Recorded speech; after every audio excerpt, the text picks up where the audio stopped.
Welcome to the UN Brief. We interviewed Ambassador Marc Finot, currently head of Arms Proliferation Affairs at the Geneva Center for Security Policy.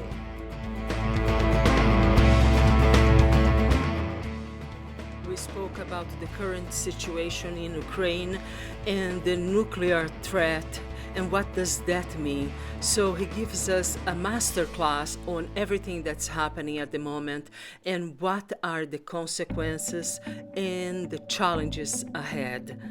Thank you for watching the UN Brief and don't forget to subscribe.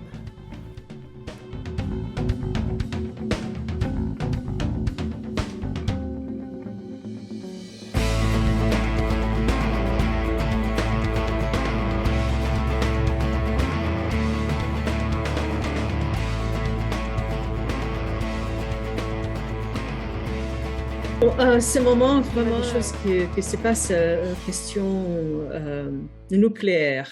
La conversation est devenue très importante de nouveau, surtout face aux menaces qui ont été faites de la part du gouvernement russe. J'aimerais avoir votre point de vue parce que vous êtes maintenant, justement, vous étiez aussi, lorsque vous étiez diplomate représentant la France ici à la conférence de désarmement, vous étiez très, très involucré dans toutes ces questions. Oui, vous pouvez nous donner un peu l'essence de ce qui se passe en ce moment. Alors que les gens s'étonnent quand on entend des menaces comme ça. Les gens donnent l'impression de redécouvrir qu'il existe des armes nucléaires, et comme si ça avait été oublié ou caché. Alors on peut dire que c'est vrai que c'est une forme de succès des partisans de la dissuasion nucléaire, des puissances nucléaires, que d'éviter le débat et la discussion sur ce sujet. On le voit très bien, en France, il n'y a jamais de débat sur la dissuasion nucléaire. Le gouvernement prétend qu'il y a un consensus, mais évidemment, des études récentes d'experts, des sondages, donc ont montré que c'était bien loin d'être la vérité. Et donc là, il suffit d'une crise comme ça, avec évidemment des propos inhabituels de la part d'un chef d'État d'une puissance nucléaire, pour qu'on se rende compte qu'il y a une véritable menace. Alors, on peut dire qu'il y avait une forme d'anesthésie de la population, de l'opinion publique, et que là, il y a une sorte de réveil un peu brutal. Et alors après, tout dépend de ce qu'on fait à partir de cette réaction, de cette inquiétude. Et là, je pense qu'on est un peu à la croisée des chemins, on est face à des choix. Alors on voit que la tendance naturelle, parce qu'on est dans un contexte de conflit armé avec des victimes civiles, et avec toute cette difficulté que l'Ukraine n'est pas membre de l'OTAN, donc les pays occidentaux essaie de lui apporter une aide, mais on voit bien qu'il y a des lignes rouges que la Russie a essayé d'imposer à la communauté internationale. Et donc, ça exclut une action directe de l'OTAN en Ukraine parce qu'on sait que ça risque de déclencher une guerre nucléaire. Et donc, une des conclusions, ça pourrait être de dire c'est justement parce que la Russie possède des armes nucléaires, qu'elle menace de les employer, qu'elle peut bénéficier d'une sorte d'impunité. Elle sait que personne ne va vraiment l'empêcher de mener sa guerre contre l'Ukraine, parce que le risque, c'est qu'évidemment, on entre dans une escalade qui peut conduire à la guerre nucléaire totale. C'est le suicide, oui, comme on dirait. Exactement.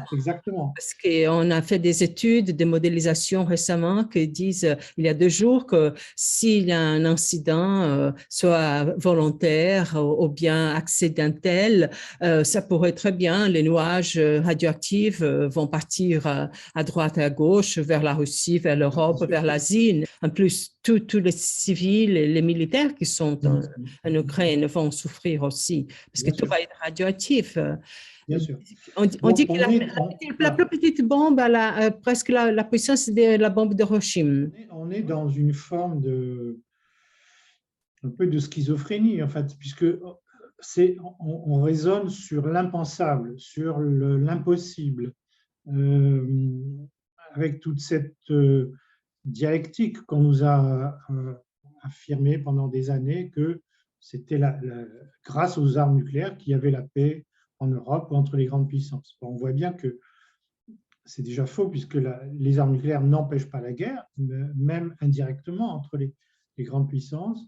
On a vu même des cas d'échec total de la dissuasion des pays arabes contre Israël, de l'Argentine contre la Grande-Bretagne, entre l'Inde et le Pakistan, entre la Chine et l'Union soviétique. Donc on voit bien que ça n'offre aucune garantie.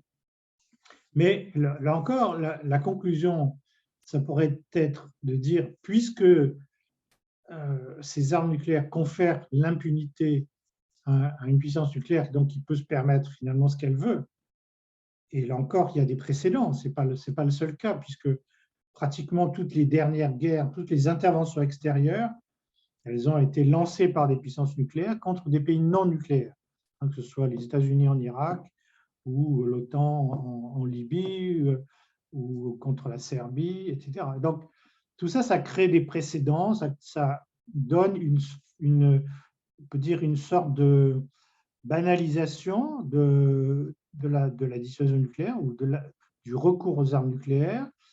C'est en plus, il y a un décalage complet entre le discours sur la dissuasion défensive uniquement pour empêcher une agression. Bon. Et quand on voit que les puissances nucléaires, depuis des années, ont investi massivement dans des armes utilisables, de plus en plus utilisables, c'est-à-dire avec des puissances destructrices réduites, des têtes nucléaires miniaturisées, des missiles hypersoniques qui sont capables de contourner les défenses, des armes tactiques par rapport aux armes stratégiques, donc qui sont beaucoup plus faciles à utiliser dans un conflit. Donc tout ça montre qu'il y a une contradiction et que le seuil d'emploi des armes nucléaires a bien baissé par rapport à la guerre froide, par exemple. Donc, vous avez aujourd'hui ces experts, par exemple, de la Bulletin of Atomic Scientists, qui ont cette horloge de l'apocalypse, Doomsday Clock, qui montre qu'on n'a jamais été aussi proche de la catastrophe. Alors, vous disiez justement qu'il y a des risques d'emploi intentionnel dans un conflit, dans une escalade, à partir d'un conflit conventionnel, mais il y a aussi des risques accidentels, de mauvaise interprétation, de fausses alertes, voire maintenant possibilité de piratage par des hackers sur les sites de commandement et contrôle. Oui, exactement, parce que le contrôle, ça ne se fait pas sur place seulement, ça fait peut-être à distance. À distance, y compris à partir de l'espace, donc avec des satellites qu'on peut aussi détruire ou avec lesquels on peut interférer. Il y a une prise de conscience progressive du risque nucléaire, y compris de la part des puissances nucléaires elles-mêmes. Parce que vous vous souvenez de la déclaration du sommet Biden-Poutine et ensuite le communiqué des 5 du 3 janvier. Pour la première fois, donc, on affirmait ou on réaffirmait qu'une guerre nucléaire ne peut pas être gagnée, donc ne doit pas être menée. Et les 5 rajoutaient, nous sommes conscients des risques stratégiques et donc nous allons travailler à réduire ces risques.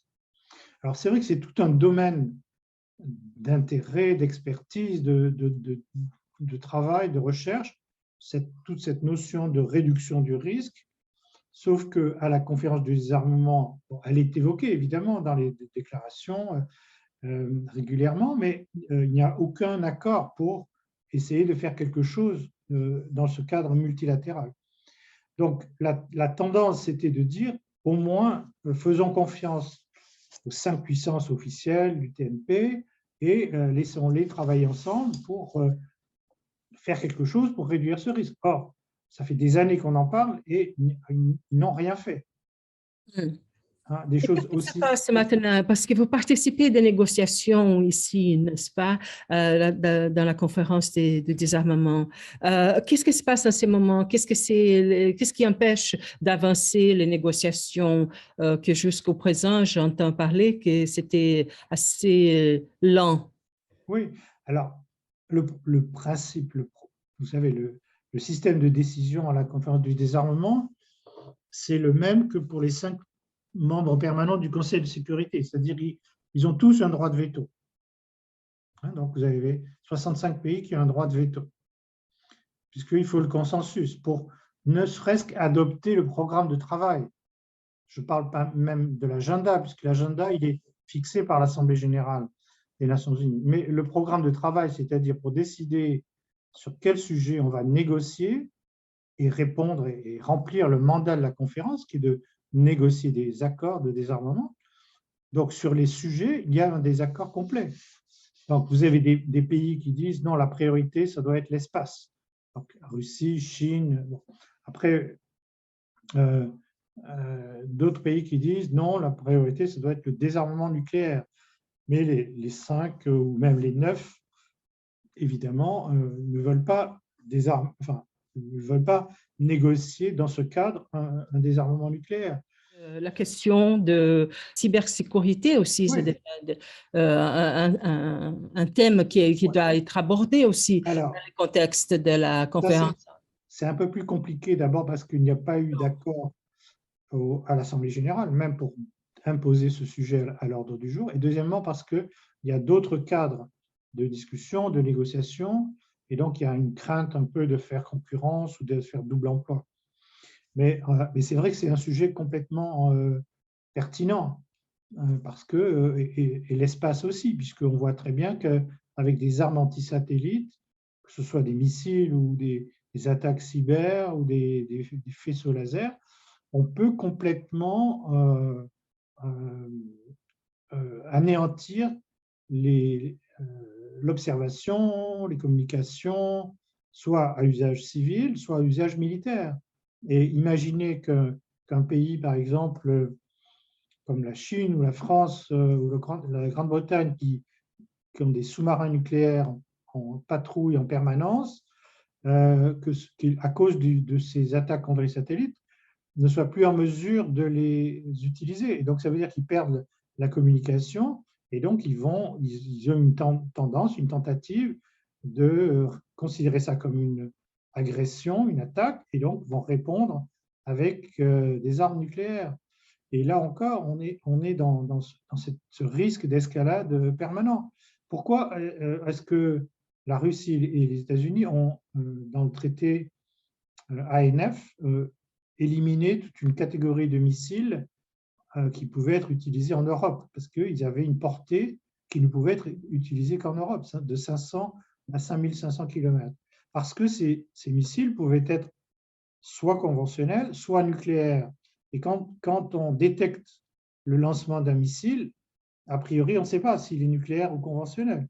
Donc, on risque de répondre par du nucléaire à du conventionnel. Et c'est ça qui, évidemment, est très dangereux, parce qu'on peut déclencher une guerre nucléaire alors qu'il n'y avait pas d'attaque nucléaire.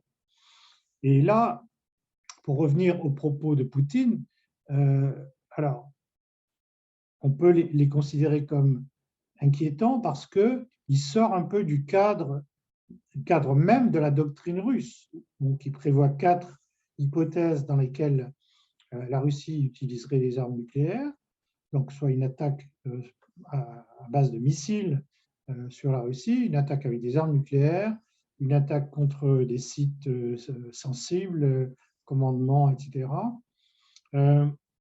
ou une attaque conventionnelle de nature à mettre en danger la survie de l'État.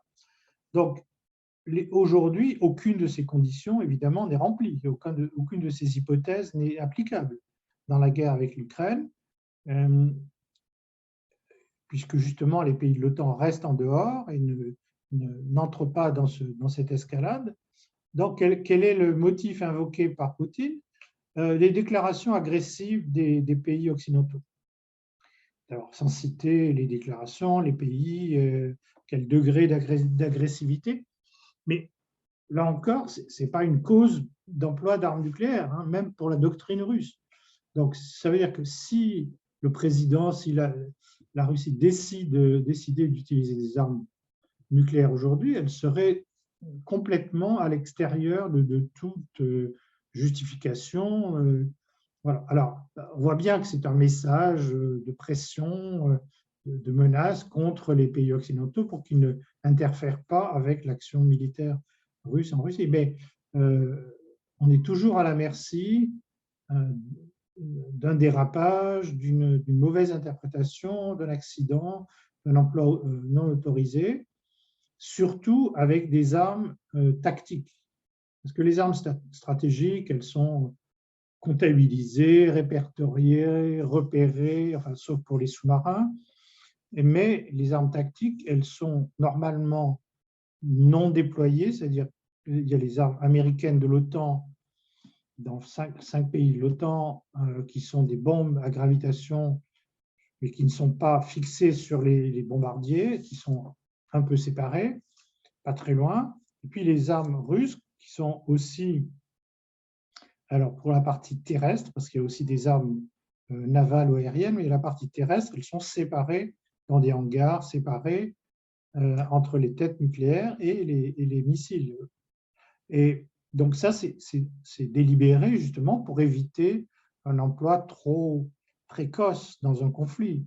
Et ça veut dire que s'il y avait une alerte, il y aurait le temps d'intervenir, de vérifier, de communiquer avant de fixer les missiles de fixer les têtes nucléaires sur les missiles. Mais le problème, c'est que quand Poutine a annoncé qu'il demandait la mise en alerte de toutes les forces nucléaires, ça peut aussi s'appliquer aux armes tactiques. Ça veut dire que ça pourrait augmenter leur degré d'opérationnalité. C'est-à-dire qu'ils pourraient déjà être aussi d'un accident, comme vous avez dit, qu'un des parties répond avec une arme nucléaire à une arme conventionnelle. C'est vraiment effrayant d'écouter tout ça, mais je vous remercie beaucoup.